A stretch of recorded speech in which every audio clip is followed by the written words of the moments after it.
What do you think of when you hear child poverty in India?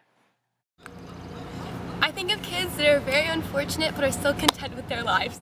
I think of kids who are malnourished or families that are malnourished and don't live in really high living conditions and survive on little and aren't as fortunate as we are. I think of poor people dying. Okay, so when I think of child poverty, I automatically think of kids who are just small and skinny and little, and for some odd reason I also picture no grass, no trees, just dark and muddy, and also of course what comes in hand with poverty is of course the living conditions, and that they don't live in this grand house with no food. Of course they also live in small shacks. That's what I picture, but I've never been there. And also automatically what comes to mind is those commercials where you can help children in the World Visions and everything like that. It's automatically comes to mind when I think of child poverty. I think of kids who are deprived of basic human necessities and that don't have a proper education and are less fortunate than we are.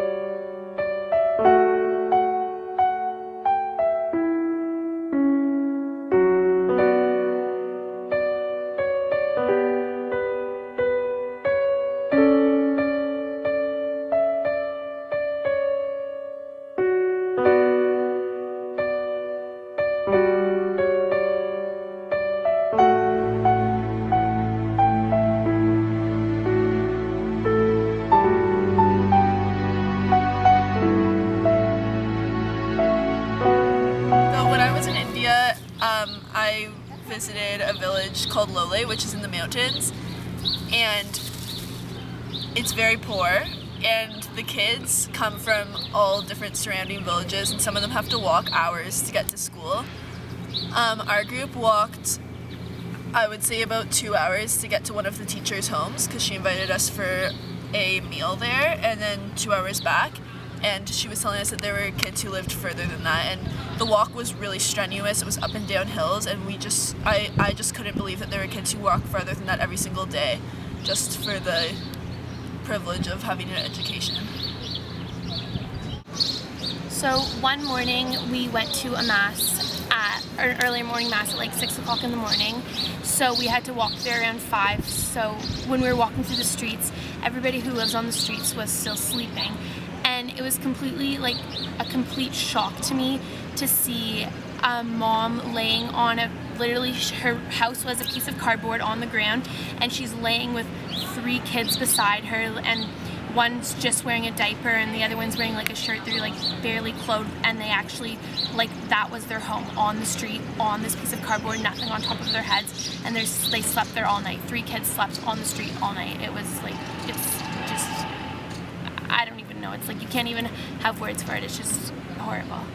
So last March break, I had the amazing privilege of going to India for 3 weeks with adventure learning experiences, and truly it was one of the most life-changing experiences I've ever had. One specific experience that I'm going to share is when we went to the brickfields, and the brickfields are just outside of Calcutta, and the people who work in the brickfields, they live in the slums just outside of the brickfields. So going into the brickfields was really hard to see because all you see is children without shoes, without clothing, and hard to see too was that most of the children there were under the age of 5, because once they hit about 5 or 6, they were going to work in the brickfields. So even the education that has been implemented in the brickfields and in the slums just outside of Calcutta, even that, it's only for up to about 5 years old, and as soon as they hit that age, they're going to work in the brickfields. And just looking around in the brickfields, I remember sitting there and seeing women carrying about 10 to 20 bricks on their heads, and them all just walking around looking totally unhappy. And because the manager of the brickfields knew that we were coming to visit, the children were sort of out of our sight, so we weren't allowed to see the children working, but there is child labor going on in these brickfields. And so yeah, they live in the slums just outside of the brickfields in terrible conditions. And I think it's great what they're doing, implementing the school out there, but it's just hard to see because even them implementing the school is really doing nothing. Because even if these children are sitting in the school every day for 5 years, they're gonna end up working in the brickworks in the slum and staying in the slums anyways. So it's sort of hard because you see the cycle of poverty and you see how there's really no escape out there because they go to school for a few years, but they can't break free. Calcutta, India. With a population of approximately 5 million people, Calcutta is the home of one of the largest slums in the world, housing around 2 million people. More than 90% of slum dwellers own one room per family. That works out to around 13 people living in a room smaller than the classroom you are in right now.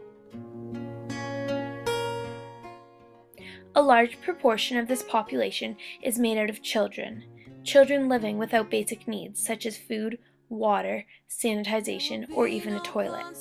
Children who are forced into dangerous labor, who are denied the basic right of an education. Through a program close to our hearts, these children have hope.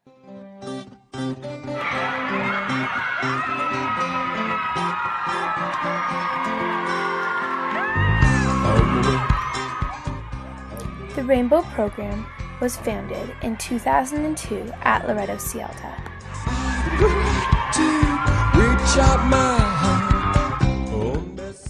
The Rainbow Program has taken street children from all over India and has given them food, shelter, love, and education, but most importantly, hope for a bright future.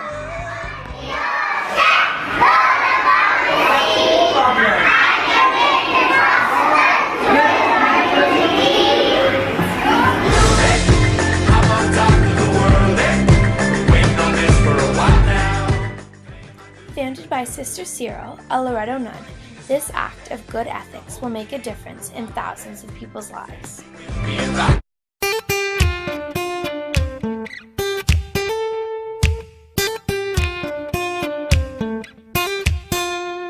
You don't know how you met me, you don't know why.